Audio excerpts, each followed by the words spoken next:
झटपटीत तुरीची उसळ कशी बनवायची हे बघूया. ही तुरी मी रात्री भिजत घातलेली होती व सकाळी त्याला छानपणे शिजवून घेतलेले आहे. 5 ते 6 शिट्ट्या करून घेतल्या आहे. आपण पाहू शकता छान शिजलेले आहे.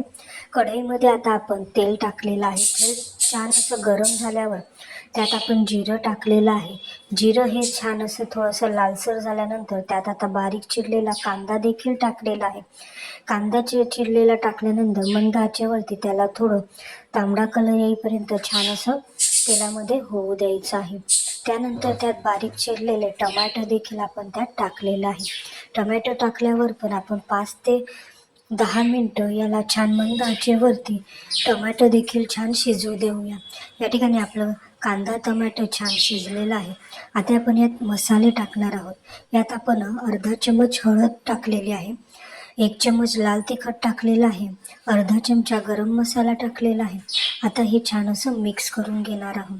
मंद आचेवरती परत आपण 5 ते 10 मिनटं हा मसाला होऊ देणार आहोत, जोपर्यंत तेल सुटत नाही. झाकण ठेवल्यावर आपल्या मसाल्याला छान असं तेल सुटलेलं आहे, आपण पाहू शकता. आता तेल सुटल्यावर त्याला छान असं हलवून घेणार आहोत. हलवून घेतल्यानंतर आता आपण शिजवलेली तुरी जी आहे ती त्यात टाकलेली आहे. तुरी टाकल्यानंतर आता आपण त्याला छान असं मिक्स करून घेणार आहोत. मिक्स करून घेतल्यानंतर आता आपण त्यात चवीपुरतं मीठ टाकलेलं आहे.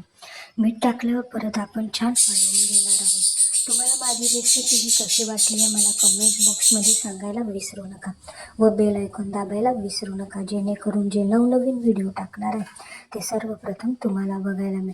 यात मी आता अर्धा ग्लास पाणी टाकलेलं आहे. झाकण ठेवल्यानंतर 15 मिनटं छान शिजू दिलेलं आहे. या ठिकाणी थोडीशी आपण ग्रेव्ही ठेवणार आहोत. या ठिकाणी आपली झटपट उसळ ही रेडी झालेली आहे. ही तुम्ही घरी नक्की करून बघा व तुम्हाला कशी वाटली हे मला कमेंट्स बॉक्समध्ये सांगायला विसरू नका.